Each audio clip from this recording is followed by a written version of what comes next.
la défense est à la nation ce que les défenses immunitaires sont au corps humain.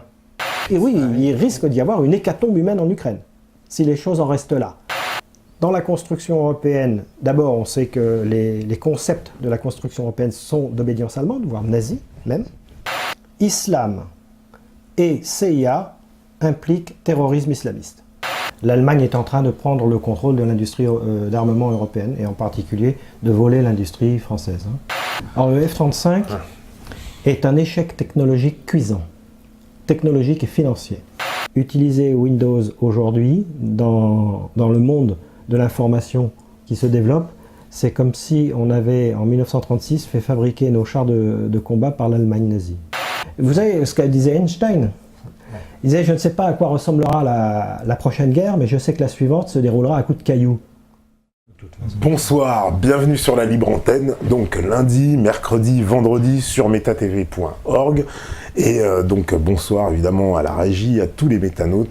Et ce soir, un invité exceptionnel avec nous, nous recevons le colonel Régis Chamaille. Bonsoir Régis. Bonsoir. Donc écoutez, déjà on est très content de vous recevoir, ainsi que l'ensemble des métanautes pour cette soirée, on va dire, exceptionnelle, où on va pouvoir développer, parler de l'implication de la France dans l'OTAN, de l'état de l'armée française, de stratégie militaire, d'armement, enfin, toutes ces questions dont beaucoup, je sais, vous taraudent en dernière partie, évidemment. Alors vous pouvez commencer à poser les questions, et vous savez très bien que nous y répondrons en troisième partie. Alors s'il vous plaît, je précise, faites-nous des questions bien formulées, s'il vous plaît. Non, je suis obligé de le répéter parce que des fois, les questions, elles peuvent être intéressantes, mais elles ne sont pas très claires.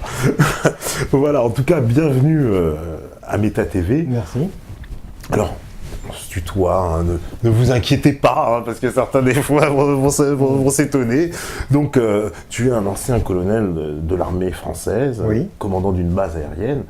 Donc, voilà, c'est quand même, voilà, on doit dire, c'est au poste donc, de gradé, c'est un poste, c'est voilà, tu es un ancien officier de l'armée française, donc tu as une connaissance quand même de ce sujet, tu as même écrit un ouvrage là-dessus. Oui, un livre de stratégie aérienne, oui. L'art de la guerre aérienne. L'art de la guerre aérienne, il paraît qu'il y a très peu de livres en plus sur ce sujet.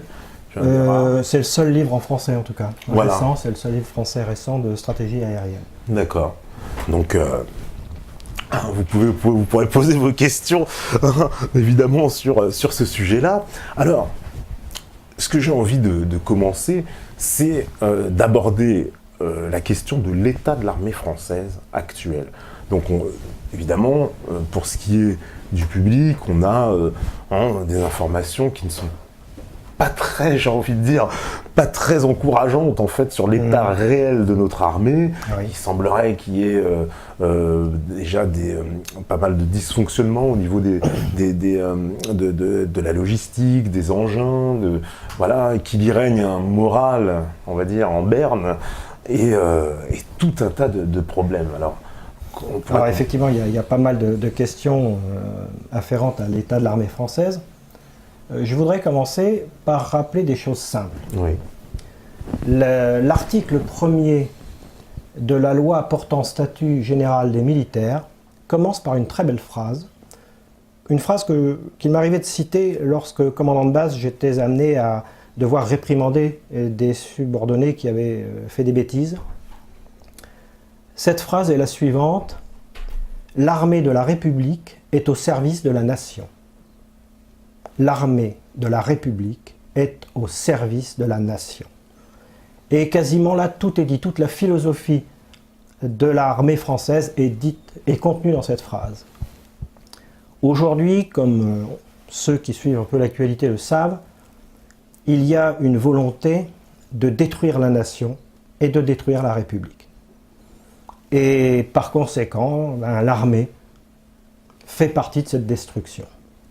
Et quand on observe sur le long terme, sur les 20 à 25 dernières années, ce qui se passe, on observe que petit à petit, on est passé d'une armée de conscrits, c'est-à-dire les fils et les filles de France qui défendent la patrie, à une armée de plus en plus civilianisée par des processus de d'externalisation de certaines fonctions. Ça a d'abord commencé par les véhicules de base, hein, les 4L, les Renault, bon. Et puis ça a été la nourriture. Maintenant, nous avions des messes. Maintenant, c'est Sodexo qui s'occupe, etc. Et donc, des fonctions qui ne sont pas directement des fonctions de combat ont été externalisées au motif que finalement il fallait recentrer le militaire sur son métier. Pour des énarques, le métier du militaire, c'est de se faire tuer au combat. Et à part ça, il n'a pas à réfléchir, ni à faire d'autres tâches. Et ce que l'on peut craindre aujourd'hui, c'est que même la fonction de combat soit externalisée. C'est-à-dire qu'en fait, si on continue comme ça, dans 15-20 ans, on aura une armée de mercenaires.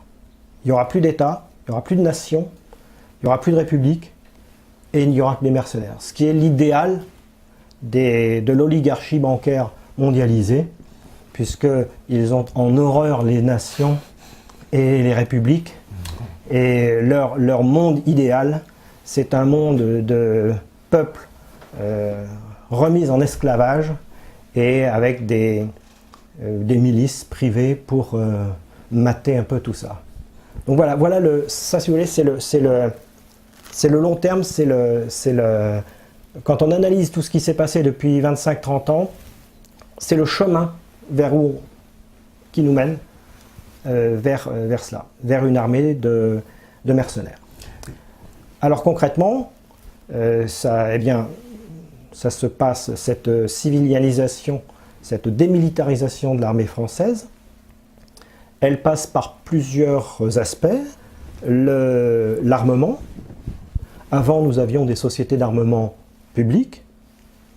Aujourd'hui, nous n'avons quasiment plus de sociétés d'armement publiques, puisque quasiment plus, puisque l'aéronautique est passée sous contrôle privé et international, européen.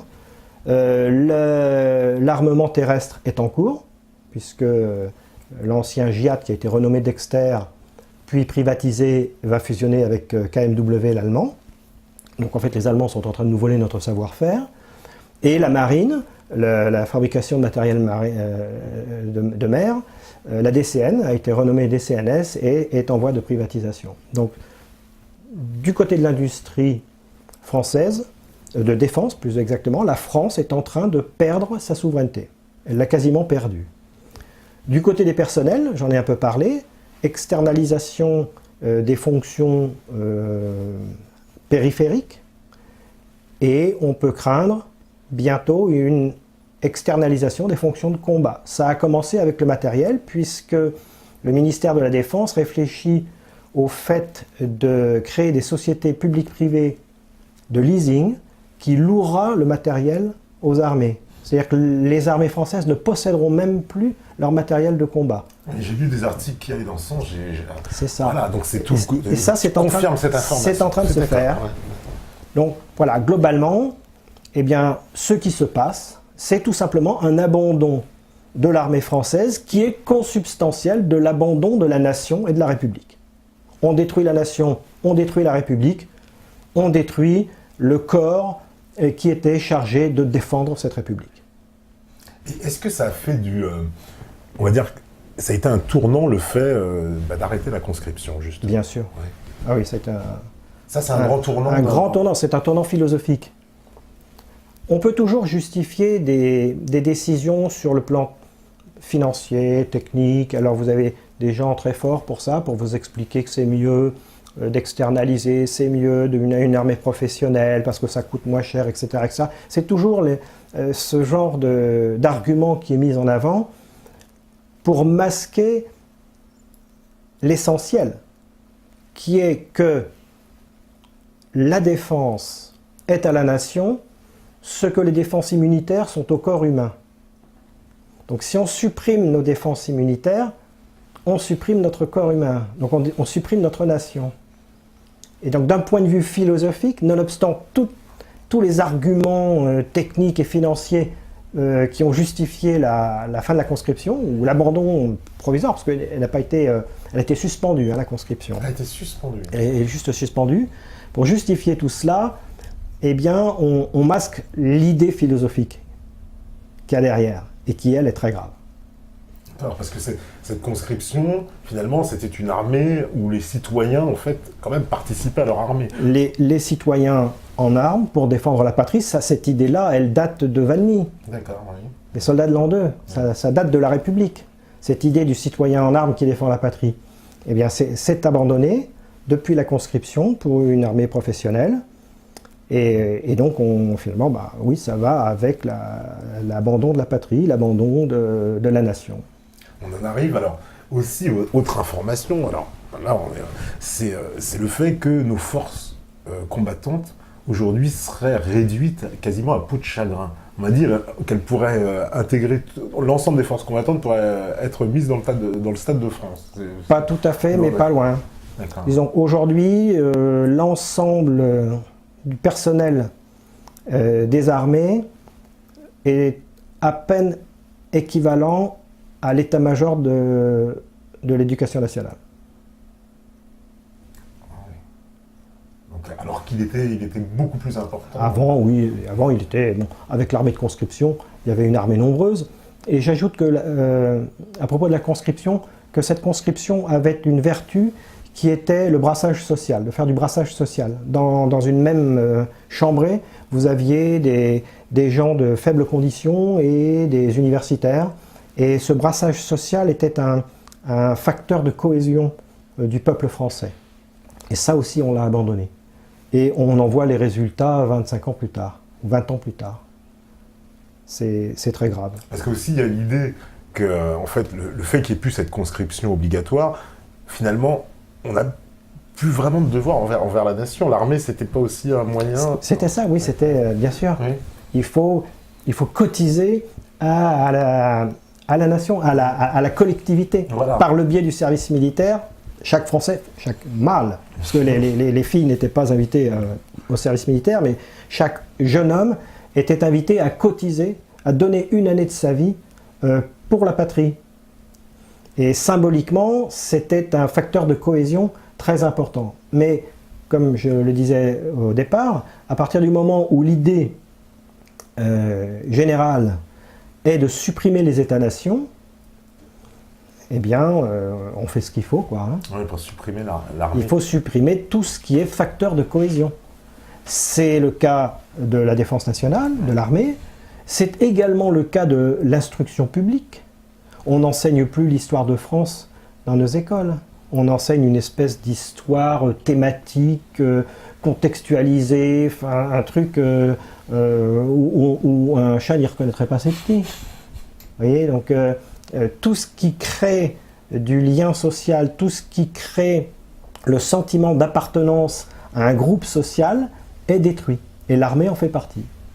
Et on va dire il y a une volonté j'imagine, de certaines forces, alors c'est ce qui va nous amener justement, je veux dire, sans transition, comme on dit dans les médias, à parler de notre appartenance à l'OTAN, parce que, clairement, c'est quoi la stratégie de l'OTAN vis-à-vis des armées européennes, sachant qu'en Europe, on va dire, les grandes armées, c'est qui? C'est la France, l'Angleterre, et En Europe, oui, vous avez encore les deux armées les plus importantes sont les armées françaises et britanniques, mais qui sont toutes les deux réduites un peu à peau de chagrin actuellement.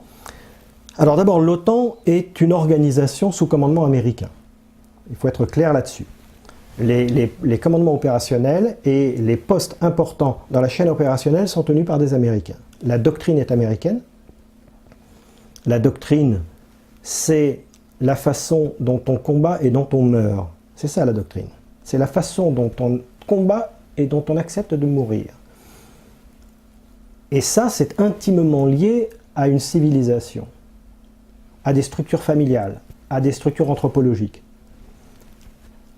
Un Allemand, un Anglais, un Français, un Américain n'a pas la même conception de combattre et de mourir.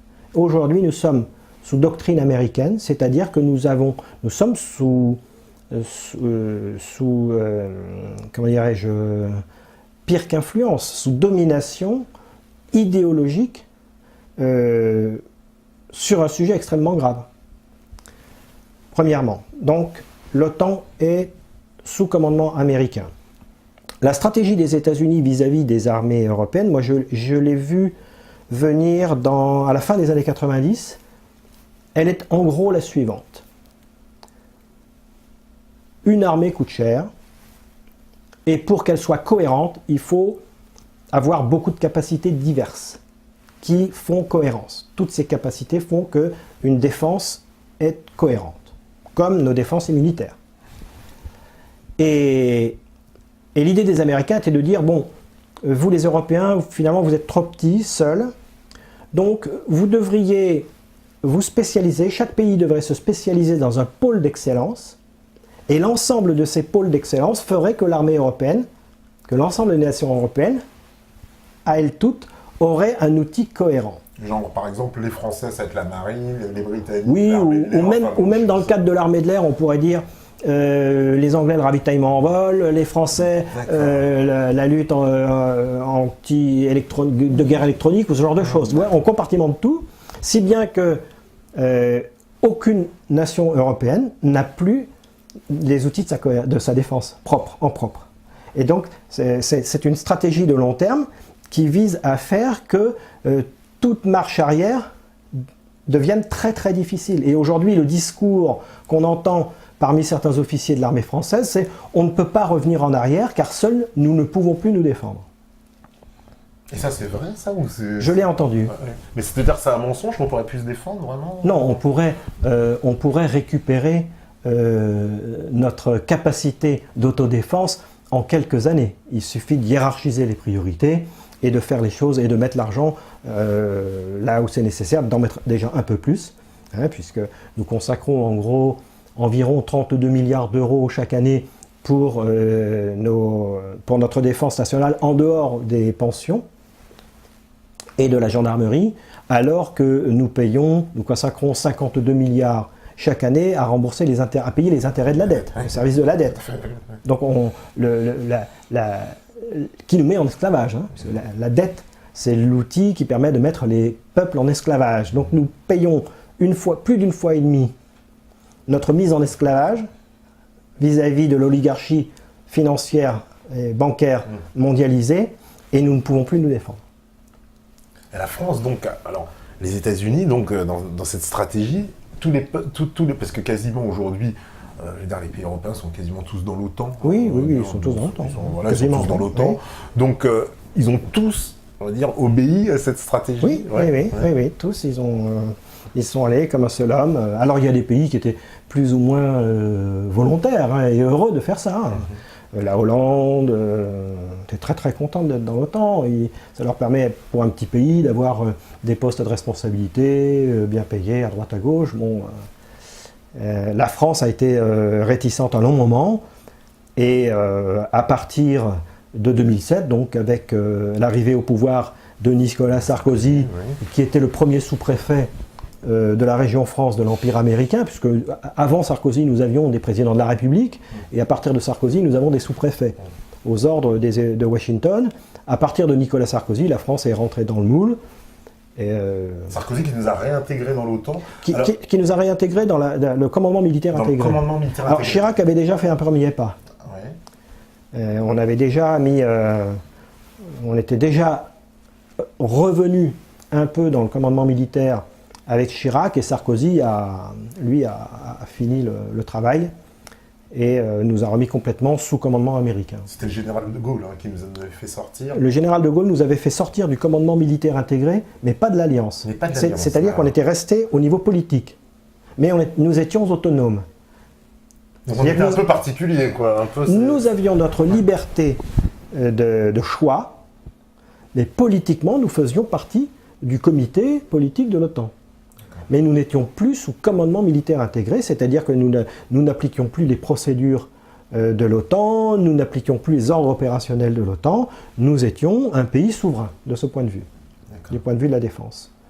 Mais coopérant, parce qu'à l'époque c'était la guerre froide, et nous pensions que nous aurions peut-être à nous défendre collectivement contre une agression soviétique, ce qui était un leurre, évidemment.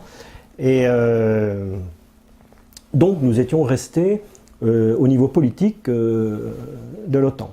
Parce qu'en plus, au niveau, alors, justement, de cette création de l'OTAN, il y a eu un basculement dans la stratégie, puisque l'OTAN, à la base, est venue soi-disant, pour contrer cette menace soviétique, mais aujourd'hui, elle n'existe plus, cette menace soviétique. Bien sûr qu'elle n'existe plus. Le général de Gaulle avait dit que lorsque l'Union soviétique se déliterait, l'OTAN n'aurait plus raison d'être. Pourtant, c'est pas le cas. Alors, il y a eu... oui, moi, je me souviens avoir participé à un stage de l'OTAN à Oberammergau en 1997, en début 97. Et l'OTAN était en pleine crise existentielle à l'époque. Et donc, il se disait, mais nous n'avons plus de raison d'exister, il faut nous trouver des raisons d'exister. Et c'est là qu'on a commencé à penser à la mission d'intervention à l'extérieur, alors qu'au départ, l'OTAN était une organisation défensive. Et puis de l'Atlantique Nord, hein, parce qu'il faut rappeler que c'est l'organisation du traité de l'Atlantique Nord. Ouais. Donc avec le Canada, les États-Unis d'un côté et les pays européens de l'autre, d'Europe de l'Ouest, et la Turquie. Et donc, à partir de la chute de l'Union soviétique, il y a eu une crise existentielle du côté de l'OTAN, et le discours qui a été tenu était le suivant: c'est un outil qui fonctionne, il ne faut pas le casser, mais on va l'utiliser pour autre chose. Et en l'occurrence, on voit pourquoi on l'utilise aujourd'hui, c'est pour soutenir la stratégie, les intérêts géostratégiques américains, c'est-à-dire les intérêts géostratégiques de l'oligarchie financière américaine, de la Réserve fédérale. Oui, puisque l'OTAN est devenu un peu une espèce de bras armé aujourd'hui. C'est le bras armé des intérêts américains dans le monde. Voilà, c'est ça. Avec des opérations donc, qui sont menées à l'extérieur. Nous, en France, on participe. Alors, on est encore en Afghanistan. D'ailleurs, on y est encore. Cette opération n'est pas terminée en Afghanistan. Pas encore. C'est depuis 2002. 2001. Ah oui, carrément. Nous avons envoyé nos premières troupes en Afghanistan en 2001, tout de suite après les attentats du 11 septembre. Nous avions envoyé, à l'époque j'étais commandant de base de Bordeaux, et la base de Bordeaux s'occupait de la remise en œuvre des Mirage 4. Donc, nous avions encore des Mirage 4 de reconnaissance stratégique. Ils ne portaient plus de bombes nucléaires, mais ils faisaient de la reconnaissance. Et nous avons envoyé tout de suite des Mirage 4 dans le Golfe pour faire des missions de reconnaissance au sud de l'Afghanistan dès le mois d'octobre. Ah ouais, à peine, carrément un mois après. Oui. Et nous avons également envoyé des forces spéciales, des commandos. D'accord. On préparait le terrain pour la grande invasion qui allait suivre, en fait. Ça. D'accord. Donc, dès le départ, nous étions en Afghanistan. Mais c'est très... Alors, parce que dans ce processus de l'OTAN, on sent bien que les États-Unis ont besoin d'espèce d'appui de l'armée française. C'est-à-dire que, clairement, est-ce ils ont besoin de nous politiquement ou vraiment sur le terrain? Ils ont besoin d'une caution morale, une caution politique. D'ailleurs, la doctrine américaine a changé. C'est la doctrine Clinton, Hillary Clinton, qui s'est manifestée avec l'opération sur la Libye. Les Américains, s'apercevant qu'ils étaient de plus en plus impopulaires quand ils menaient leur guerre néocoloniale, ont inventé une nouvelle doctrine qui consiste à envoyer leurs supplétifs en première ligne et ensuite à se poser comme des supports en appui de ces pays qui intervenaient, en aide en quelque sorte. Nous n'avions pas l'intention d'aller en Libye, mais puisque les Français et les Anglais y vont et qui nous demandent de les aider, faisons-le. En gros, c'était l'idée. Donc c'était une grosse supercherie qui a donné les effets qu'il a donnés, c'est-à-dire un crime contre l'humanité. Parce que par exemple, dans cette opération en Libye, clairement, c'est un commandement américain qui est derrière. Oui, c'était un commandement OTAN. Oui, c'est un commandement. Et l'Union européenne aussi, ça a été, parce que si vous allez sur le site de l'état-major de l'Union européenne, du représentant de la France à l'état-major de l'Union européenne, il est écrit sur ce site que l'opération en Libye était sous commandement de l'Union européenne, était une opération de l'Union européenne. Mais bon, de toute façon, c'est pareil, ce sont les mêmes hommes qui arment les deux structures de commandement, donc c'était pareil. Donc en fait, on a plus besoin d'une espèce de caution politique que d'un réel, j'ai envie de dire, appui militaire sur le terrain. C'est ça. Parce que l'appui... Alors ça aussi, c'est des choses que j'ai appris dans la presse, que la France n'avait même pas de transport de troupes pas suffisamment. Nous n'en avons pas suffisamment. Ouais. Mais ça fait... Ça ne date pas d'hier. Visiblement, oui, c'est ça que tu me disais, ça faisait longtemps. Oui, ça fait déjà depuis très longtemps, nous utilisons des prestataires de services extérieurs pour le transport stratégique, c'est-à-dire le transport sur de longues distances. Dès l'opération turquoise au Rwanda en 1994, nous avons eu recours à ce genre de procédé. Donc la faiblesse de notre capacité de transport stratégique ne date pas d'hier. C'est quelque chose qui vient de loin. Ah ouais, d'accord. Parce que ça rassure. Alors aussi, on parle souvent qu'il y a une grande partie de nos avions qui sont en maintenance, qui sont. Il y a un problème de logistique.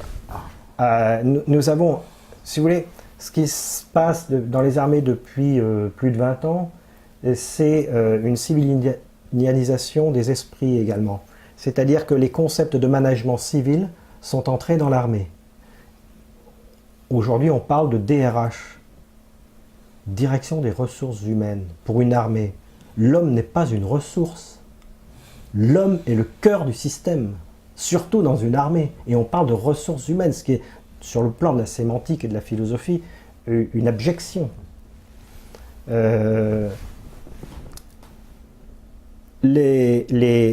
En matière de logistique, on a adopté des méthodes qui venaient du monde civil, comme par exemple le zéro stock, ce qui est une aberration. Surtout pour une armée. C'est une aberration, le zéro stock. Ouais, une armée a besoin de réserves de pièces. Dans tout système, il y a des réservoirs. Il faut faire de la systémique. Dans tout système, il y a des réservoirs. Le réservoir permet d'adapter le tempo au fonctionnement du système, d'adapter les flux, de maîtriser les flux à l'intérieur du système. Qu'un constructeur automobile fasse du zéro stock, ça se comprend. Si de toute façon, c'est le client qui va attendre. Quand vous allez acheter votre automobile, on vous dit vous voulez quelle voiture, quelle couleur, machin, c'est vraiment celle-là que vous voulez, vous l'aurez dans 2 mois et demi. Si le gars a été suffisamment pollué par la publicité, la propagande pour vouloir exactement cette voiture, il est prêt à attendre 2 mois et demi. Mais est-ce que l'ennemi est prêt à attendre 2 mois et demi si on lui demande « Monsieur von Manstein, avant de nous attaquer dans les Ardennes, s'il vous plaît, faites-le dans 2 mois et demi parce qu'on n'est pas prêt. On n'est pas prêt. Ça ne marche pas. On a des pièces encore à dans les armées, c'est une aberration. Et nous avons adopté ces principes de management civil à nos forces armées, ce qui est une aberration totale. C'est quoi donc ça voudrait dire qu'on calque la gestion de notre armée sur celle d'une entreprise, en fait Quasiment. Ouais. Quasiment. Moi j'ai vu, on fait du contrôle de gestion, mais les civils nous apprennent.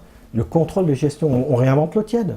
Le contrôle de gestion, moi j'en ai... Enfin je veux dire, la philosophie du contrôle de gestion qui est d'aller à l'objectif et de créer une boucle de rétroaction négative pour s'adapter, c'est ce qu'on fait tous les jours.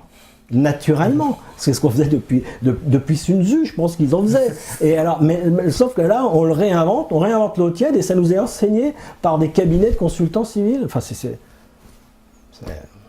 Et donc, dans cette stratégie globale, les États-Unis, ils cherchent clairement, donc voilà, à casser, à affaiblir les armées.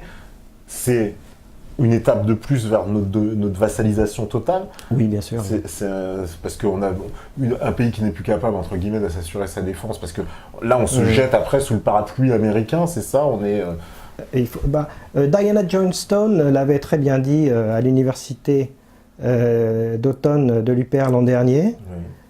L'ennemi des États-Unis, ce sont les États-nations. Parce que ce sont des entités qui sont capables de décider par elles-mêmes de leur stratégie et de leur futur. Or, les Américains ont une politique d'hégémonie mondiale. Donc, toute entité qui serait capable d'avoir sa propre stratégie, c'est-à-dire éventuellement de ne pas être d'accord avec la politique américaine, est un ennemi potentiel. Il faut le détruire. Ils l'ont fait avec l'Irak, qui n'avait pas de dette, qui était un pays souverain. Ils l'ont fait avec la Libye, qui n'avait pas de dette, qui était un pays souverain. Ils essayent de le faire avec la Syrie, mais là, ça risque de mal se passer. Ils l'ont fait avec l'Afghanistan, enfin bref, ils le font partout. Et ils l'ont fait en Europe, avec les pays européens, par le biais de l'Union européenne dans un premier temps et de l'OTAN dans un second temps. Oui, parce qu'en plus, faut rappeler qu'on avait exigé de la part des pays de l'Europe de l'Est qu'ils rentrent dans l'OTAN avant l'adhésion à l'Union, avant d'adhérer à l'Union européenne. C'était une condition sine qua non. Ils n'ont pas eu le choix, on le sait. Quasiment. Parce qu'aujourd'hui, en plus, je vois qu'il y a des bases américaines en Tchéquie, enfin en République tchèque, bien sûr. Dans les pays baltes, etc. Oui, il y a une politique américaine qui vise à rapprocher ces bases pour encercler la Russie. Pour encercler la Russie, ce qui en plus, on va clairement dire, fait créer une énorme tension pour nous, Européens, avec la Russie. Ah oui, bien sûr. Oui, parce que nous sommes en première ligne. Voilà, c'est ce que j'ai envie de dire. Parce que si deux... Bon, cela dit, les Russes ne sont pas idiots. Enfin, ils ne se laissent pas entraîner. Ils ne se laissent pas entraîner. Et puis, Poutine sait aussi jouer des dissensions qu'il peut y avoir entre les Européens, entre eux et entre les Européens et les Américains. Donc, mais c'est vrai qu'il y a des pays qui sont particulièrement dans le giron américain, les pays baltes, la Pologne. Il y a des pays qui résistent, comme la Hongrie par exemple. Oui. D'ailleurs, on voit le résultat, c'est les réfugiés, c'est en Hongrie qu'ils font le plus de dégâts. Hein. Bon, est-ce un hasard, on ne sait pas. Les réfugiés syriens. Est-ce parce que Orban a décidé de se rapprocher de Poutine y a-t-il un rapport de cause à effet? On ne sait pas, mais enfin, bon, on constate. Parce que ces pays-là, il faut bien le dire, donc ancien membre du pacte de Varsovie, qui lui, par contre, a été dissous. Par la force des choses. Par la force des choses, évidemment, se sont retrouvés maintenant dans l'OTAN. Mais il semble qu'il y ait quand même, dans Hongrie, j'ai vu aussi en République tchèque, des voix qui s'élèvent contre, de plus en plus sûr, contre cette appartenance. C'est-à-dire qu'ils étaient dans une situation de domination.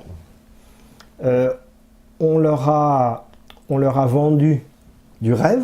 On leur a dit, vous allez être dans le monde libre. Et aujourd'hui, ils s'aperçoivent que les choses ont basculé et que le monde libre, il est à l'est. Et que les dictatures, elle est à l'ouest. Nous sommes en dictature, une dictature façon Aldous Huxley, c'est-à-dire une dictature qui ne se voit pas, douce, mise en place par le consentement, par la propagande, mais une dictature tout de même, puisque les peuples ne sont plus souverains, n'ont plus la main sur leur propre destin, et c'est à l'est que se situe la liberté. Donc, si vous voulez, il n'y a eu qu'une génération. Ils ont vécu cette transition en une seule génération, donc ils ont encore suffisamment de mémoire pour se dire que ce n'était pas tout à fait ce à quoi ils aspiraient. Voilà. La situation dans laquelle ils se trouvent n'était pas tout à fait celle qu'on leur avait promise. Et puis la Russie a bien changé, j'ai envie de dire, parce que la Russie de Staline, c'est peut-être pas la même que celle de Poutine non plus. La Russie est revenue dans sa longue histoire. Oui. Dans sa grande histoire. La Russie a toujours été une civilisation importante et singulière. Disons, l'âme russe est quelque chose de singulier. Il n'y a pas deux pays comme la Russie. C'est un pays singulier qui a une histoire, une culture, une civilisation singulière. Et bon, après 70 ans d'étouffoir communiste, bolchevique on va dire, parce qu'il n'était pas soviétique en fait, c'était un défaut sémantique. Il se s'appelait soviétique, mais les soviets c'était pas ça, c'était des bolcheviques en fait. Donc après 70 ans de bolchevisme, la Russie retrouve son âme et son histoire et son passé. Donc quand on connaît son passé, on peut se projeter dans l'avenir. Quand on sait où sont ses racines, on peut projeter les feuilles vers la lumière, les branches vers la lumière. Vous voyez ? Parce que voilà, alors la Russie, aussi, il y a la question de l'Ukraine. Alors, c'était quoi le but recherché des États-Unis dans cette affaire ? Ramener la Russie dans un conflit qui... Alors, le but recherché en Ukraine, il est expliqué dans le livre de Zbigniew Brzezinski, Le Grand Échiquier. L'Ukraine est un pivot géopolitique qu'il faut maîtriser pour dominer la Russie. L'idée de base, c'était de détruire la Russie, de la découper en trois. Partout où vont les Américains, ils découpent. Ils cassent l'État-nation et ils découpent. Si vous voyez la Bosnie-Herzégovine, les accords de Dayton, le découpage complètement tarabiscoté qu'ils ont fait, un découpage ethnique, parce que ils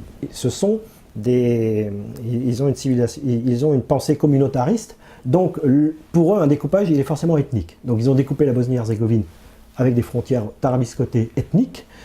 La Libye, c'est ce qu'ils ont l'intention de faire. Et en Russie, c'est ce qu'ils voulaient faire. Et donc, l'Ukraine étant un pivot géopolitique, un pays important aux portes de la Russie, il fallait détruire l'Ukraine, ou en tout cas, maîtriser l'Ukraine.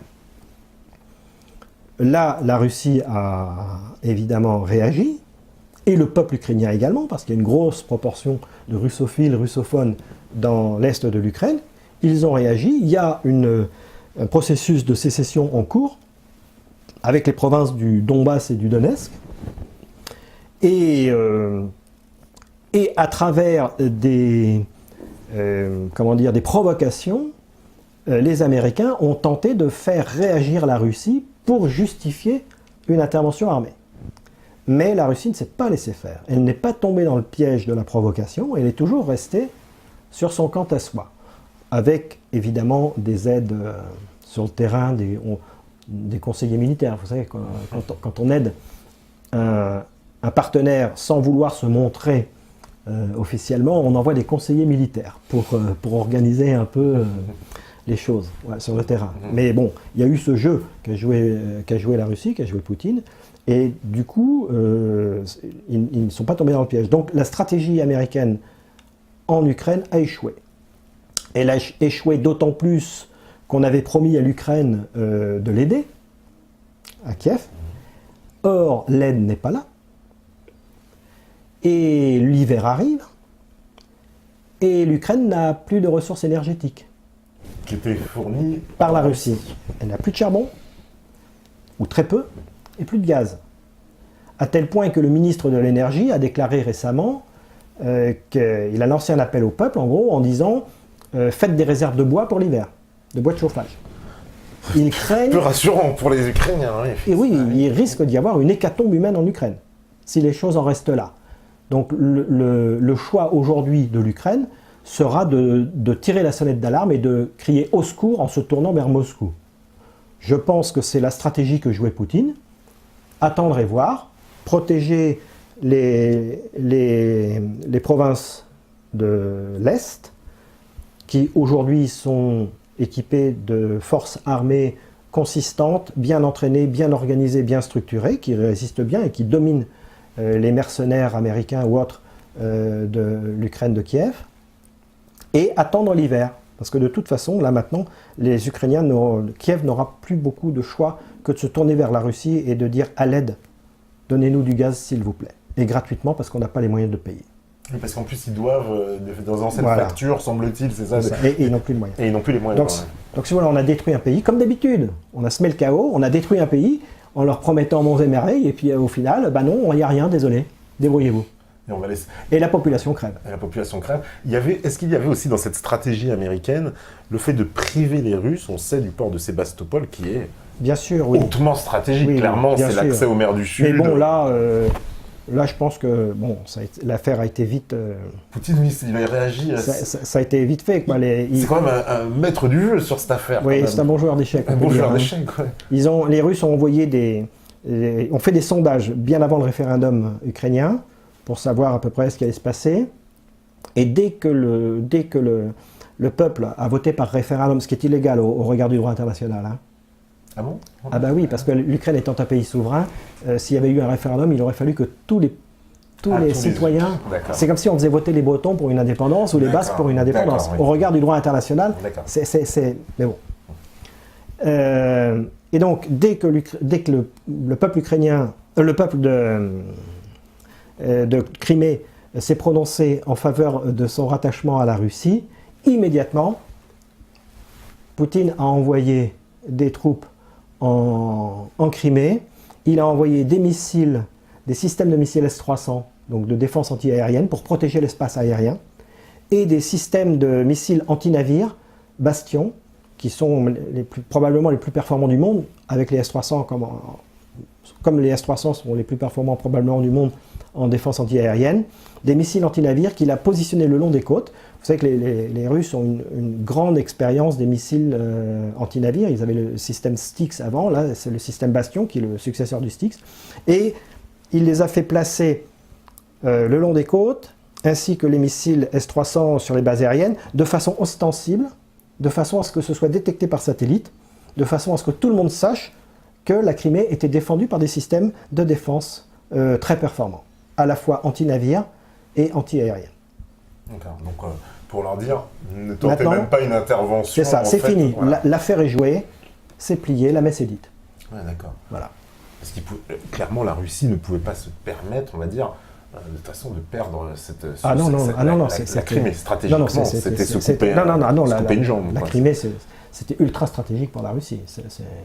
Donc les Américains ont peut-être pensé qu'ils allaient, par ce coup un peu là, de coup d'État qu'ils ont mené à Kiev, faire un énorme coup à la Russie, mais on a vu Poutine ne pas se laisser faire. C'est fini, oui. Ça y est, ils ont perdu. Leur stratégie est perdante. Donc c'est un énorme échec alors. Oui, c'est un gros échec, oui. Gros échec, parce que là, pour le moment, on en a la situation, ils construisent un mur, c'est ça, en plus, la frontière ukrainienne payée par l'Union européenne. Oui, comme d'habitude, quand on s'enferme. C'est à l'époque, il me semble qu'il y a quelques années, je crois que c'était en 1959, c'était les Allemands de l'Est qui avaient construit un mur à Berlin. Hein. Oui, ouais. Aujourd'hui, c'est l'Union européenne qui construit des murs. Donc, il suffit, à la limite, il suffit d'observer qui construit les murs pour savoir où est la liberté et où est la dictature. Finalement, ce ne sont pas les personnes libres qui construisent les murs Parce que dans cette vision, en fait, autour de leur pays. Dans cette vision à long terme, c'est quoi? On veut nous couper, clairement séparer l'Europe de la Russie. Parce que, par exemple, stratégiquement, la France, elle a eu des alliances avec la Russie par le passé. Oui, bien sûr. On a été des grands alliés des Russes. Et puis non seulement ça, mais il y a des liens culturels très forts entre la France et la Russie. Des liens en matière de littérature, de philosophie. On a un long passé de respect mutuel, on va dire, sur le plan culturel, entre la France et la Russie. Donc, clairement, par exemple, l'intérêt de la France, à l'heure actuelle, ce serait plus d'aller se tourner vers Moscou que... c'est une évidence. Ouais. Oui. Si la France était souveraine, c'est ce qu'elle devrait faire, bien sûr. C'est-à-dire de se tourner, parce que aussi au niveau des stratèges américains, alors c'était le président, j'ai oublié son nom, mais de cette grande agence de renseignement privé, qui expliquait que tout le but aussi de la politique américaine en Europe était d'empêcher absolument une interconnexion entre l'Allemagne et la Russie. Et que c'était très important. Ça aussi. Alors, dès le départ, dans la stratégie américaine en Europe, il y avait le fait de maîtriser l'Allemagne, d'empêcher l'Allemagne de redevenir une grande puissance. Et ça continue. Hein. Les Américains ont toujours eu peur de l'Allemagne. Et donc, il y a une alliance ou, disons, de bonnes relations entre l'Allemagne et la Russie, pour les Américains, serait une catastrophe. Ça leur couperait toute possibilité de dominer le continent eurasiatique. Donc, ce serait une catastrophe. Et l'armée allemande, parce qu'aujourd'hui, il semble-t-il que l'état de l'armée allemande, ils sont aussi nombreux que l'armée française. Alors, j'étais un peu étonné. Oui, l'armée allemande, si vous voulez, après la Seconde Guerre mondiale, elle a quand même été mise un peu... Ouais, on leur a dit de se calmer. Bon. Donc, et puis l'Allemagne a un problème démographique aussi. Bon, il y a ça aussi qui entre en jeu. Ouais. Mais ils ont semble-t-il quand même une armée assez opérationnelle à l'heure actuelle, non? Ou c'est non, il ne faut pas la craindre, non? Il n'y a pas de risque, je veux dire, de réactivation d'un conflit France-Allemagne? Non. Je ne pense pas. Hein. Enfin, je dis ça parce que comme on s'est mis sur la gueule 3 fois pour parler vulgairement. Oui, aujourd'hui, si vous voulez, comme l'a écrit Vincent Brousseau, l'hubris allemand est passé de la chose militaire à la monnaie. Aujourd'hui, l'instrument de puissance et de domination de l'Allemagne en Europe, c'est le mark, c'est-à-dire l'euro. Oui. 1 euro égale 2 marks. 1 euro n'est pas égal à 6,5, 6, 7, 8, 9, 10 moins, et il est égal à 2 marks. Bon, donc on sait ce qu'est l'euro. Okay, bon, ils n'ont pas osé faire 1, parce que ça aurait été trop visible, mais bon, ils ont fait 2. Bon, c'est un chiffre rond. Donc l'hubris allemand, la volonté de puissance et de domination allemande est passée de la chose militaire à la monnaie. Donc il n'y a pas, je ne pense pas qu'il y ait au moins à moyen terme des craintes à avoir de ce côté-là. Mais alors ce serait quoi, j'ai envie de dire, la stratégie pour l'Europe? C'est quoi? C'est un axe Paris-Berlin-Moscou pour contrer cet axe Washington S'il y avait une stratégie en Europe, oui. Il n'y en a pas. Alors les Allemands ont une stratégie, hein, quand même. Ah oui? Quelle était alors les Allemands? Si vous voulez, les Allemands, ils ont perdu la Première Guerre mondiale, ils ont mis 20 ans à sortir du bois et à revenir à un très bon niveau militaire. Après la Seconde Guerre mondiale, ça a été plus difficile, mais 70 ans après, c'est bon. C'est la première puissance européenne. Et ils ont toujours joué dans la construction européenne. D'abord, on sait que les concepts de la construction européenne sont d'obédience allemande, voire nazie même, hein, puisque Walter Hallstein, on connaît tout ça, et comment il s'appelle, Friedrich, non, celui qui a conçu la Cour européenne de justice, là, j'ai son nom sur le bout de la langue, bref, c'est un Allemand aussi, un juriste allemand nazi spécialisé dans les brevets. Et donc, ils se sont toujours, dès le départ, positionnés dans la construction européenne en tant que leader potentiel. Et aujourd'hui, ils affirment ce leadership, qui n'est plus un leadership potentiel, mais qui est un leadership réel.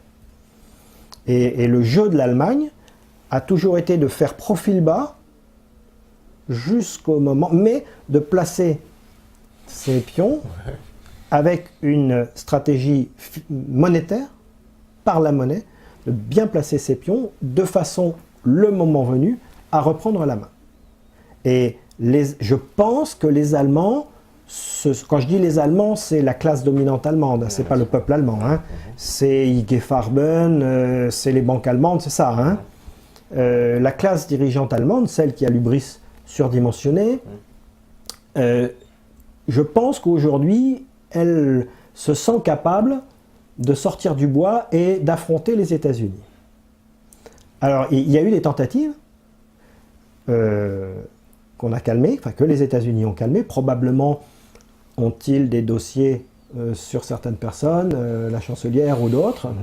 Et donc ça n'a pas fonctionné pour l'instant. Mais l'Allemagne est là, elle est prête à sortir du bois. Parce que donc on peut envisager, c'est ce que d'ailleurs, voilà, c'est ce que disait, j'ai oublié ce nom évidemment ce grand directeur là du renseignement privé qui disait notre but, en gros justement, c'est surtout que les Allemands justement ne se réveillent pas et qu'ils rompent cette alliance avec les États-Unis. Et il disait qu'on observe vraiment que tout est la clé de cette politique justement en Europe, de savoir qu'est-ce que va faire l'Allemagne en fait. Est-ce qu'elle va basculer du camp, on va dire justement de ce rapprochement avec la Russie, ou est-ce qu'ils vont rester entre guillemets dominés par le camp Washington, quoi, sachant qu'ils ont les moyens quelque part un peu de se défaire quoi, de cette domination. Et ça, tu penses que vraiment à terme c'est possible? Il y a vraiment un changement possible quand même. Il y a un changement possible. Il est clair que la stratégie américaine en Europe a toujours été, un des volets de la stratégie américaine en Europe a toujours été de contenir l'Allemagne. Et ça, dès le départ. Intégrer les nations européennes, les soumettre et contenir l'Allemagne. Ça a toujours été une priorité de la stratégie américaine en Europe. D'où aussi ce rattachement de l'Allemagne à la France, là, comme on veut nous faire croire, l'espèce d'amitié franco-allemande, franco-allemand. Je pense que c'est de la propagande pour la France, pour le bon petit peuple français. Le couple franco-allemand, en Allemagne, on n'en parle pas. Voilà. Ça n'est jamais évoqué. Moi, j'ai de la famille en Allemagne. Il parle des deux plus grandes puissances européennes du moment. C'est-à-dire, sous-entendu, bientôt il n'y en aura plus qu'une. Et ce sera nous. Et ce sera nous, de préférence. Voilà. Et en France, c'est-à-dire que les propagandes sont adaptées à chaque peuple. Hein. Donc, les Français, il faut les faire rêver. On fait croire qu'en fait, qu'on maîtrise. On va se marier, vous savez, on est le French lover, alors on va se marier avec l'Allemagne. Le mariage, c'est un beau mot, c'est un mot qui fait plaisir aux Français. Donc on les fait rêver comme ça. On va se dépasser. À travers l'Europe, on va se dépasser nous-mêmes, comme le peuple français s'était dépassé anthropologiquement au moment de la Révolution française. C'est comme ça que l'analyse Emmanuel Todd et Hervé Lebras dans leur livre L'invention de la France. La Révolution française a été ce moment où le peuple français, qui est d'une très grande diversité anthropologique, s'est dépassé lui-même à travers les valeurs d'universalisme et d'humanisme. On a fait rêver le peuple français en lui disant « Vous allez vous dépasser une seconde fois, mais cette fois plus haut, vers encore plus d'humanisme et encore plus d'universalisme, dans une Europe de la paix et des droits de l'homme. » Donc on a fait rêver le peuple français. On a vendu le couple franco-allemand, pareil, comme un rêve. Et chaque propagande est adaptée à chaque peuple. Hein, les Grecs, on leur dit si vous sortez de l'Union européenne, c'est le retour de la dictature des colonels. C'est une autre façon c'est une autre propagande adaptée à l'histoire du peuple grec. D'accord. Donc en France, c'est ça qu'on nous a fait croire. D'accord. Non, mais ça, c'est très très intéressant. Et aussi, alors justement, moi, il y a un autre pays aussi sur lequel je m'interroge, justement, c'est la Grande-Bretagne. Sachant que Sarkozy, alors, il a passé quoi, des accords avec la Grande-Bretagne, justement sur le plan militaire, qui font qu'on est obligé de collaborer sur le plan du nucléaire, c'est ça? Alors, est-ce que tu peux nous expliquer? Non, alors, pas que je sache. alors parce qu'il a annoncé, enfin, moi je me rappelle, c'était en 2009, il va à Londres, et puis tout d'un coup, il annonce tout un tas d'accords, Oui, d'alliances alors, avec Si vous l'Angleterre. voulez, des accords militaires avec l'Angleterre, ça fait 30 ans qu'on en annonce, mais concrètement sur le terrain, il y en a très peu qui se font. Il y a beaucoup d'effets d'annonce, mais non, les Anglais sont sur leur île, et ils ont leur propre stratégie. Oui, voilà, parce que est-ce que c'est pas un peu, j'ai Non. envie de dire, l'ennemi héréditaire quand même, l'histoire de la France et Oui. l'Angleterre, bon, c'est pareil, c'est une longue histoire de conflits, Oui. de désaccords, etc. On a été presque alliés, j'ai envie de dire, mais par la force des choses, contre nature, à la Première Guerre mondiale et à la Deuxième, mais finalement, quand on observe les siècles il y a précédents... aussi, oui, mais il y a aussi, on a une histoire commune quand même, et Oui. pas faite pas seulement de guerre, puisque on a une histoire culturelle en commun quand même. Les Anglais ont occupé la France, enfin le royaume d'Angleterre a occupé la France, mais Richard Cœur de Lion a passé toute sa vie en Aquitaine. Oui, bien sûr, il était narrant, enfin bon. Ouais, bon. Pareil qu'il détestait l'Angleterre en plus. Ouais, non, je pense que les relations franco-britanniques sont plus complexes que ça. Ouais. D'un point de vue anthropologique, si vous voulez, si tu veux, la France est centrée sur des valeurs d'égalité et de liberté. Anthropologiquement, le peuple français, enfin, le modèle qui a dominé, le reste, le modèle du centre a dominé la périphérie au bout de 1000 ans d'histoire et de guerre, de conflits. Et c'est le modèle du grand bassin parisien qui est libéral égalitaire. Les Anglais, anthropologiquement, sont libéraux inégalitaires. Donc nous partageons la valeur de liberté avec les Anglais, mais nous ne partageons pas la valeur d'égalité-inégalité. Nous sommes différents sur ce côté-là. Ils sont communautaristes, nous ne le sommes pas. En revanche, avec l'Allemagne, nous sommes carrément opposés. Les valeurs de la société allemande sont autoritaires et inégalitaires. C'est la famille souche. Donc il y a beaucoup plus de différences anthropologiques entre le peuple français et le peuple allemand qu'entre le peuple français et le peuple anglais. Avec les Russes, nous partageons la valeur d'égalité, mais nous ne partageons pas la valeur de liberté. Le peuple russe, famille communautaire, est anthropologiquement autoritaire, égalitaire. Vous voyez, donc nous avons en partage avec les Russes la valeur d'égalité, nous avons en partage avec les Anglais la valeur de liberté. Et avec les Allemands, nous n'avons rien en partage. D'un point de vue anthropologique, d'un point de vue de la structure familiale. Donc je pense que les relations entre l'Angleterre et la France sont plus complexes que... Mais est-ce que les Anglais, ça les arrange pas quand même d'avoir une France trop forte non plus ou... Oui, bien sûr. Si vous voulez, la France, c'est un pays qui fait rêver tout le monde aussi. Il faut le dire sans forfanterie. La France est d'une beauté. Quand vous survolez la France à bord d'un avion de chasse, ce qui m'est arrivé assez souvent, quand vous le faites en basse altitude, c'est-à-dire à une vitesse de 800 km/h et à une altitude d'environ 200 mètres, une hauteur d'environ 200 mètres, que vous tracez une ligne droite de n'importe où à n'importe où, en moyenne, toutes les 6 voire 7 minutes, vous changez de paysage. C'est-à-dire que vous changez de relief, de végétation, de type d'habitat. En moyenne, toutes les 20 secondes, vous voyez un très beau château. La France est d'une diversité, d'une richesse et d'une beauté à couper le souffle. Et je pense que ça fait envie un peu à tout le monde. Et le peuple français, anthropologiquement, est tellement diversifié que c'est le village gaulois, quoi. Donc, il faut composer avec tout ça. Et je pense que nous sommes un peu victimes de la chance que nous avons de vivre dans un si beau pays. Il faut le dire comme ça. Parce que, aussi, moi, ça, information que tu pourras confirmer ou infirmer, mais pour les États-Unis, il est quand même essentiel dans leur dispositif en Europe que la France soit quand même tenue. Ah oui, complètement. C'est oui, très important. Ah, mais la France est un pays... c'est un peuple d'hommes libres. Il faut lire des historiens comme Régine... je ne sais même plus son nom, décidément, j'ai oublié les noms. ça date des Celtes, ça date de 2500 ans. La France est un peuple d'hommes libres, fondamentalement. Et c'est un peuple qui est difficile à mater. On y arrive parfois, mais quand ça va trop loin, il se rebelle. Par des sursauts, comme ça, des pulsions en général imprévisibles. Et bon, j'espère que ça va se produire assez rapidement. Le prochain sursaut va se produire assez rapidement. Mais oui, pour les États-Unis, bien sûr, il faut contenir la France. Ils ont déjà eu affaire à De Gaulle. Ils n'ont pas envie que ça recommence, si vous voulez.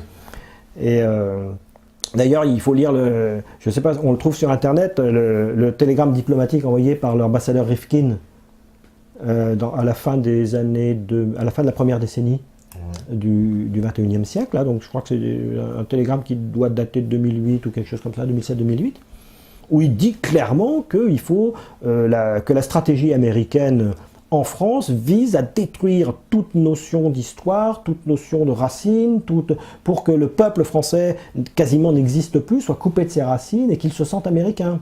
Et il décrit par le menu les choses qui fonctionnent dans cette stratégie. Ah oui. Non, je connais pas cette... Ouais, on le trouve sur Internet, bon, en anglais, je ne l'ai pas trouvé en français, on en trouve des résumés en français dans certains articles, mais on peut trouver le télégramme diplomatique en entier en anglais. C'est très clair. Ah, donc ça, c'est la stratégie américaine pour la France. Pour la France, c'est très clair. C'est exactement ce qui est en train de s'appliquer. C'est exactement ce qui à travers nos programmes scolaires, c'est exactement ce qui s'applique. Il faut que le peuple français disparaisse en tant que peuple. Pour les États-Unis, c'est clair. Ces Français sont trop turbulents, il faut les mater. D'accord. Pour les comme ça, qui s'intégreront, on va dire, facilement à ce monde mondialisé qu'on leur propose, européanisé, voilà. Euro-mondialisé, quoi. Voilà. D'accord. Parce que clairement, depuis, en plus, le siège de l'OTAN, c'est pas anodin, il était en France jusqu'à... Au départ, oui, il était à Saint-Germain-en-Laye, oui. Jusqu'à ce que De Gaulle dise US go home. Voilà. On trouvait des bases, voilà, il y en avait partout. Il y en avait partout, voilà. Une base célèbre à Châteauroux, je crois bien. Oui. Châteauroux, Gros-Tanquin, Dreux, Senon, je crois, il y en a partout. Voilà, les bases américaines, il y en a partout.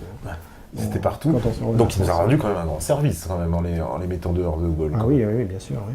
C'était presque, j'ai envie de dire, salutaire, parce que sinon, ils sont revenus en force. Alors comment ils sont faits pour revenir en force? C'est quoi? C'est par l'Union Européenne qu'ils sont revenus par le... Bon, l'Europe existait déjà, le projet européen existait, et ben ils sont revenus à partir de Giscard. On peut peut-être même dire déjà des Pompidou, mais Pompidou se présentait encore comme un gaulliste, mais avec Giscard, c'est clair, Giscard était un atlantiste, et donc avec Giscard, ils sont revenus. Quand Mitterrand est arrivé au pouvoir, ils ont craint qu'un sursaut souverainiste de la France, mais Mitterrand a plié au bout de 2 ans. En 83, il a fait le choix de la soumission. Voilà. Alors, pourtant, on lui doit la célèbre phrase qu'aime beaucoup reprendre. Oui, mais nous sommes en guerre contre l'Amérique, mais les Français ne le savent pas. Sauf que De Gaulle n'aurait jamais dit ça, parce que De Gaulle ne se serait jamais couché. C'est bien beau à la fin de sa vie de dire voilà la situation. C'est comme le président américain qui a vendu, qui a trahi son peuple, Woodrow Wilson, et qui a donné les clés de la création monétaire à des banquiers privés, Carnegie, Rothschild, Rockefeller, tous ces gens-là, Morgan. À la fin de sa vie, il a écrit qu'il avait fait une grosse bêtise. Voilà, c'est ça. Oui, mais trop tard. Il fallait pas la faire. Ouais, c'est un peu... Ah oui, donc en fait, depuis Giscard, Mitterrand, Chirac, il y a eu quoi? Alors Chirac, il y a eu un petit sursaut. Un petit sursaut en 2003, on va dire, quoi, qu'ils l'affaire d'Irak, c'est ça? Non, dès le départ, puisque quand il a relancé les essais nucléaires, souvenez-vous. Ah oui, tout à fait. Oui. Tout le monde en a voulu. Un gros coup de gueule, il y avait un gros coup de gueule. Moi, ça m'avait bien plu. Je me dis, tiens, finalement, c'est pas mal. Et après, il y a eu 2003, et ça a été la dernière fois. 2003, ça a été... après 2003, c'était fini. Ouais. Parce que là, ce 2003, c'est quand même assez flagrant. La France refuse d'aller en Irak. Ça c'était flagrant. C'est quand même une grande décision politique. Et en 99 au Kosovo aussi, il y a eu un coup de gueule de Chirac. Puisque il y avait une réunion de l'OTAN, je crois.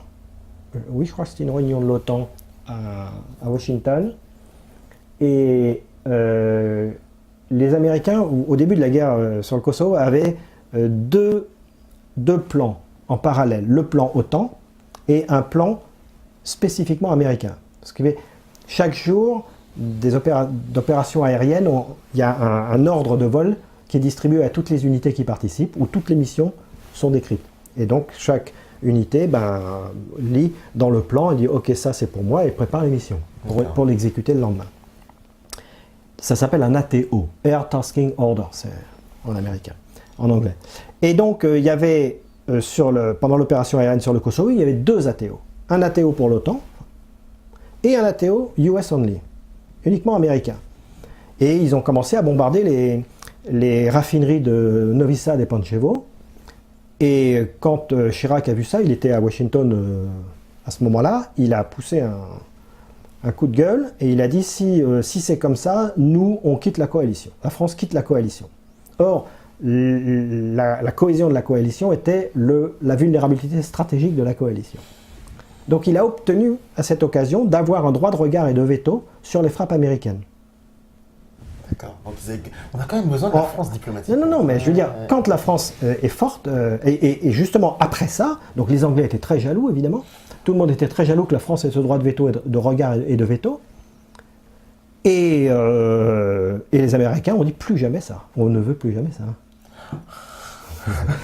Ils étaient furax. Ils étaient furax. Et ben ça tombe bien, c'est l'heure de la pause, de la première pause. La régie, elle est prête, évidemment.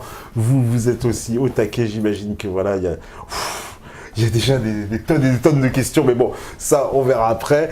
Vous inquiétez pas, on va tenter aussi de toute façon d'y répondre au maximum. En attendant, on fait la pause et on revient juste après. À vous, la régie.